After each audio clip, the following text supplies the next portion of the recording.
అధ్యక్ష, రెండవది ఏదైతే గౌరవ శాసనసభ్యులు కూడా 2014, 2019లో ఈ యొక్క పన్నులు పురోగతి ఉన్నాయి. 2019, 2024లో ఈ పన్నులు ఆగిన మాట వాస్తవమా అని ఆయన కూడా అడగడం జరిగింది అధ్యక్ష. వాస్తవం అధ్యక్ష, ఎందుకంటే 2018లో ఎందుకంటే ఆ రోజు తెలుగుదేశం ప్రభుత్వం ప్రాధాన్యతలో చింతలపూడిని ముందుకు తీసుకెళ్తూ ఉంటే ఆ రోజు వైఎస్ఆర్సీపీ పార్టీ ప్రతిపక్షంలో ఉండి ఆ రోజు తన అనసూయల చేత ఆ రోజు చింతలపూడి ఎత్తిపోతల మీద, పట్టిసీమ మీద, పురుషోత్తపట్నం మీద కూడా ఎన్జీటీకి కేసులేసి ఈ పథకాలు పూర్తవుతే తెలుగుదేశం ప్రభుత్వానికి మంచి పేరు వస్తుందని ఆ రోజు నిలుపుదల చేసేటువంటి విధంగా ఆ రోజు వైఎస్ఆర్సీపీ పనిచేసినటువంటి పరిస్థితి అధ్యక్ష. ఆ రకంగా ఏదైతే ఆ 2018లో ఎన్జీటీ వేసినటువంటి కేసు ఫలితంగా 2021 డిసెంబర్ వైఎస్ఆర్సీపీ ప్రభుత్వం అధికారంలో ఉన్నప్పుడు ఎన్జీటీ ఏదైతే 73 కోట్ల రూపాయలు పెనాల్టీ విధించడంతో పాటు ఏదైతే 3 నెలల్లో పర్యావరణ అనుమతులు తీసుకోమని ఆ రోజు మరి ఎన్జీటీ తీర్పునివ్వడం జరిగింది అధ్యక్ష.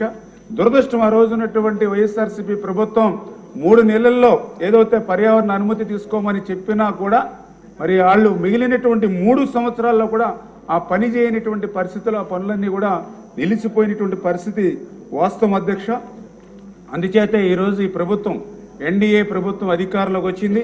ఖచ్చితంగా ఈ ప్రభుత్వం ఏదైతే చింతలపూడి పథకానికి అత్యంత ప్రాధాన్యత ఇచ్చేటువంటి పరిస్థితి, ఏదైతే ఈ చింతలపూడికి ఉన్నటువంటి అవరోధాలు ఏవైతే ఉన్నాయో వీటన్నిటినీ కూడా మరి పరిష్కరించుకుని, ఎందుకంటే మేము కూడా అధికారంలోకి వచ్చి 5 నెలల్లోనే ఈ చింతలపూడి మీద గౌరవ ముఖ్యమంత్రి చంద్రబాబు నాయుడు 6 సార్లు ఆయన పర్సనల్గా రివ్యూ చేయడం జరిగింది అధ్యక్ష.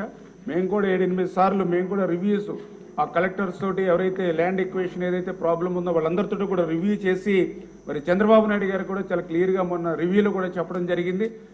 ఏదైతే ప్రాధాన్యత ఎత్తిపోతల్లో చింతలపూడి ప్రాధాన్యత ఉంది కాబట్టి దీనికి కూడా ఒక ఫస్ట్ ఫేజ్, సెకండ్ ఫేజ్గా ఒక 2500 కోట్ల రూపాయలతోటి ఫస్ట్ ఫేజ్లో మనం దానికి నిధులు కేటాయించి ఒక 3 లక్షల ఎకరాలకి సాగునీరు అదేవిధంగా త్రాగునీరు అందించేటువంటి విధంగా దీనికి ముందుకు తీసుకెళ్ళమని చెప్పేసి కూడా మరి చంద్రబాబు నాయుడు గారు కూడా ఆదేశాలు ఇవ్వడం జరిగింది అధ్యక్ష.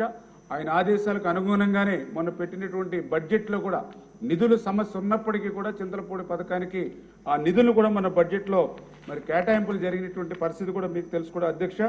అదేవిధంగా ఏదైతే ఇంకా సేకరణకు సంబంధించి ఇంకా 934 ఎకరాలు ఇంకా సేకరణ చేయవలసి ఉంది అధ్యక్ష. ఇందులో కూడా మరి 4 రకాలుగా, అంటే ఒకటి కొంతమంది రైతులు కోర్టులకు వెళ్ళి స్టేలు తెచ్చుకునేటువంటి పరిస్థితి ఉంది. కొంతమంది రైతులు కోర్టులకు వెళ్ళకపోయినా ఫిజికల్గా అక్కడ ఏదైతే వాళ్ళకి ఇచ్చినట్టు అవార్డు ఏదైతే ఉందో అది అమౌంట్ సరిపోవట్లేదని కొంతమంది ఫైట్ చేస్తున్నటువంటి పరిస్థితి ఉంది. కొంతమందికి అథారిటీకి కూడా మన డబ్బులు చెల్లించినటువంటి పరిస్థితి ఉంది. ఇది ఏదైతే కేటగిరీల వైడ్గా డైవర్ట్ చేసి ఆ సంబంధితమైనటువంటి అధికారులకి ఆ భూసేకరణ పనులు కూడా ఒక 3 నెలల్లో పూర్తి చేయాలనేటువంటి ఒక టార్గెట్ కూడా పెట్టుకుని ఖచ్చితంగా ఈ యొక్క ఏదైతే చింతలపూడి ఎత్తిపోతల పథకం ఏదైతే ఉందో ఈ ఆర్థిక సంవత్సరంలోనే పునఃప్రారంభించి నెక్స్ట్ ఇయర్కి కొంతమేరైనా నీరు ఇచ్చి ఒక 2 ఇయర్స్లో ఈ చింతలపూడి ఎత్తిపోతల పథకాన్ని పూర్తి చేయాలనేటువంటి కృతనిశ్చయంతో ఈ ప్రభుత్వం గత 5 నెలల నుంచి కూడా పనిచేస్తూ ఉన్నటువంటి పరిస్థితిని కూడా మీ దృష్టికి తీసుకొస్తూ ఉన్నాను అధ్యక్ష. మరి ఈ సందర్భంగా ఒక చిన్న విషయాన్ని కూడా, అంటే ఈ 5 నెలల్లోనే ఇంత కష్టపడి ఇన్ని నిధులు కేటాయించి ఈ ప్రాజెక్టుని ముందుకు తీసుకెళ్ళడానికి అటు ముఖ్యమంత్రి గారి దగ్గర నుంచి ఎన్డీఏ ప్రభుత్వం పనిచేస్తూ ఉంటే ఈ వైఎస్ఆర్సీపీ దానికి ఒక కరపత్రిక ఉంది అధ్యక్ష. ఏదైతే వాళ్ళ అవినీతి పత్రిక, ఏదో నిన్ననే వాళ్ళ పత్రికలో కూడా ఇప్పట్లో జల్లేరు రిజర్వాయర్ లేనిట్లే అని చింతలపూడి పథకం మీద వాళ్ళు కరపత్రిక సాక్షి అవినీతి పత్రికలో ఒక ఆర్టికల్ ఇవ్వడం జరిగింది. నేను కూడా చెప్తూ ఉంటా, ఏదైతే మనం కూడా సిగరెట్ ప్యాకెట్ మీద చూస్తూ ఉంటాం పొగ తాగుట ఆరోగ్యానికి హానికరం అని, అదేవిధంగా సాక్షి పత్రిక చదవడం కూడా ఆరోగ్యానికి హానికరమే అధ్యక్ష. ఎందుకు నేను ఈ మాట చెప్తున్నానంటే ఏదైతే జల్లేరు రిజర్వాయర్ లేనట్టే అని చెప్పేసి వీళ్ళు ఈరోజు వాళ్ళ పత్రికలో మ్యాటర్ వేసుకున్నారు.